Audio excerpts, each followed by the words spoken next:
ìwọ tó lọ mọ́ ń bẹ aláìsàn wò mú kí ọ kú oríire gbọ́n tá Ànábì wa Muhammad sallallahu alaihi wasallam sọ ó ní man 'ada maridan lam yazal fi khurufatil janna lam yazal fi khurufatil janna ẹni bá lọ bẹ̀ aláìsàn wọn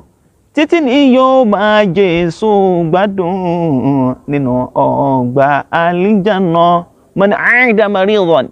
ẹni tó bá lọ lè bẹ̀ aláìsàn wò lam yazal irú ẹni bẹ́ẹ̀ kò ní yẹ kò ní gbò fi khurfatil janna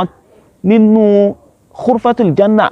wa ila ya Rasulullah àwọn ni wo jíṣẹ́ Ọlọ́run sallallahu alaihi wasallam wa ma khurfatul jannati kí ni jẹ́ khurfatul janna qal janaha Ànábì wa Muhammad sallallahu alaihi wasallam ó ní èso rẹ̀ ní ìtumọ̀ rẹ̀ ní wípé ní ìwọ tó lọ lè bẹ̀ aláìsàn wò gbogbo ìgbà tó bá ti ń bẹ lọ́dọ̀ aláìsàn yẹn tó lọ bẹ̀ wò ó ti ń wà ní ipò ẹni tí ń mú èso àlìjánnà jẹ nìyẹn